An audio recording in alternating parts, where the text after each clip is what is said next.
Well, I get the last few minutes to spend with you after a very rich and rewarding, I think, time together. I titled this talk, Stucum, Walking with Wisdom. Stucum, in my language, is a very special word, and it's a word that's rarely used today, but I've always loved this word. Stucum is what my people would say to each other, and when someone was going on a journey.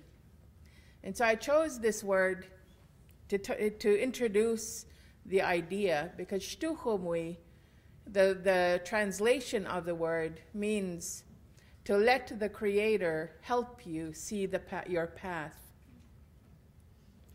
And this idea of giving yourself to a world beyond yourself is, I think, really important.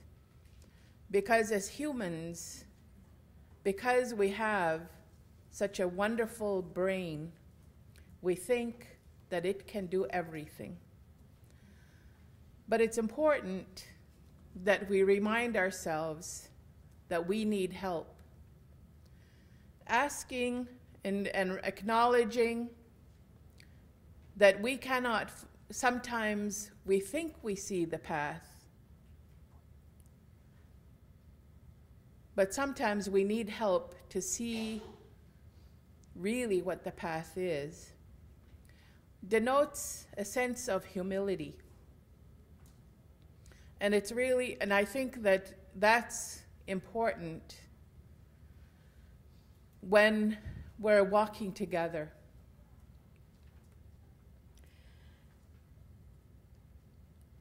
Sometimes, as teachers, as leaders, we're in positions of power and control, and we exert that power and control. So it's important, I think, that we take the time to be humble and to know that we don't need to know it all. And that's very hard to do. It's been a tough lesson for me. So Stucum and Shnuknuka. And Shnuknuka is also a very special word to me. And you know, I grew up speaking my language, but I didn't ever think about what that word meant until I was I was trying to think of a word for community and for family, and I realized, and for a group of people, and I realized that it was all that same word. And I could think, well, you know, they're not very sophisticated people. They use the same word to mean so many different things. But when I really thought about the word, in a sense, we are all family. And it was really rewarding for me today and yesterday to hear people talking about working on behalf of every learner, of every child.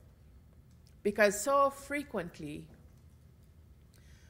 I've listened to researchers, I've listened to experts talk about what we need to do for children.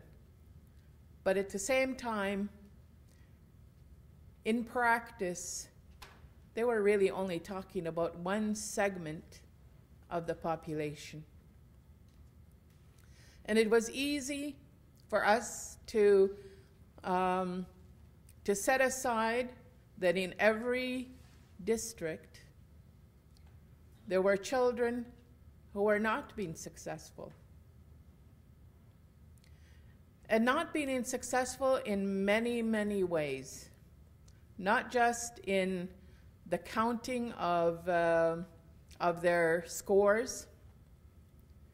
They were not being successful in being a part of the school community.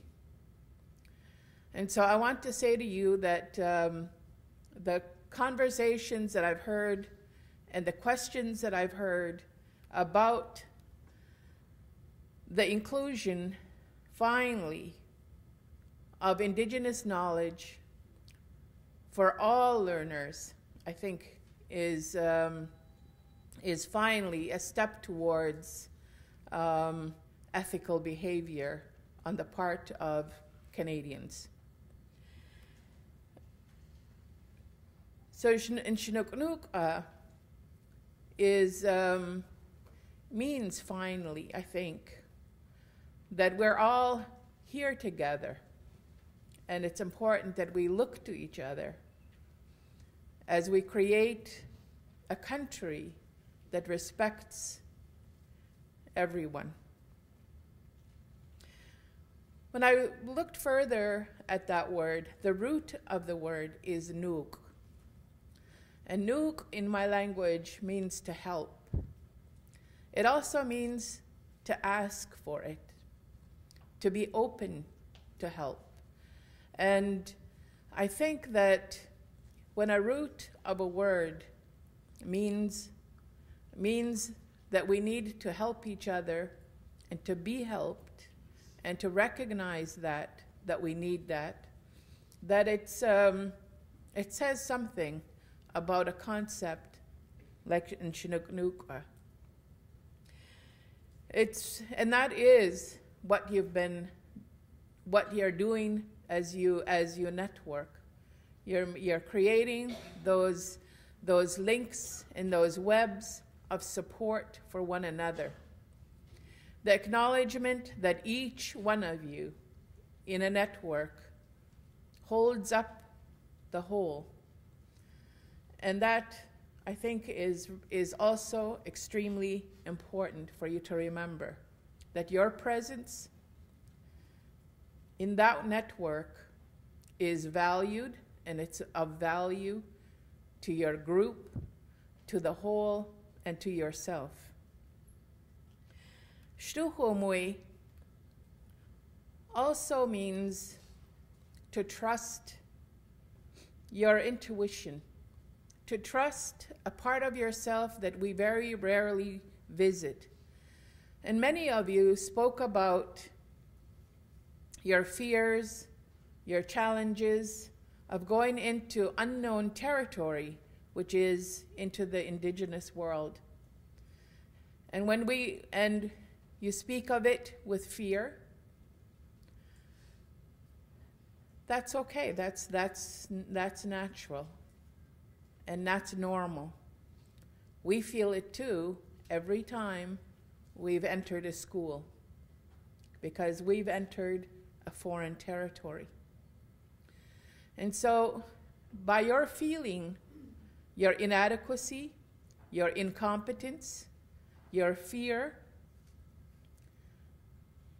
helps you to know how many children feel who come into your classrooms and into your schools. How many parents, what they feel, how they feel every time they come to a teacher conference. It's they're feeling those feelings as well.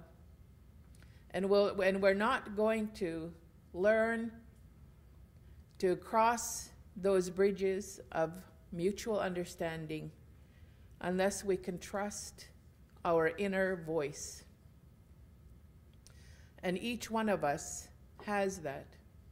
Sometimes when we're so over-focused on knowing, and that our knowing is clear and visible, we forget there's an entire world beyond that.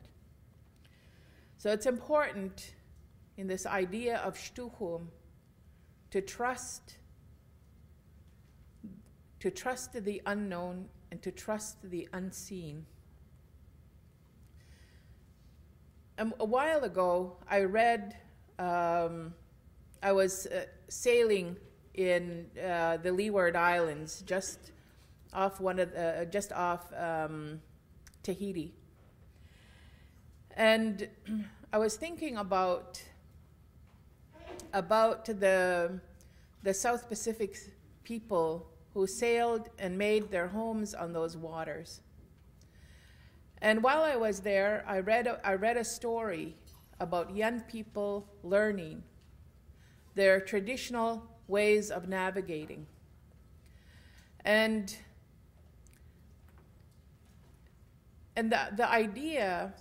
this idea of trusting another part of ourselves, this part right here in the center, is really important because that's where they navigated from.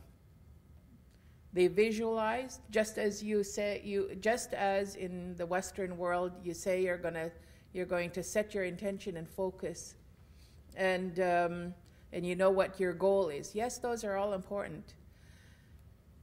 But this group had to relearn after many generations of how to visualize their destination and to feel the wholeness of the journey. Not just the parts of it, those are important too, but to feel the wholeness of their destination and to trust that they can follow this point. It's a little bit scary to let that go, to let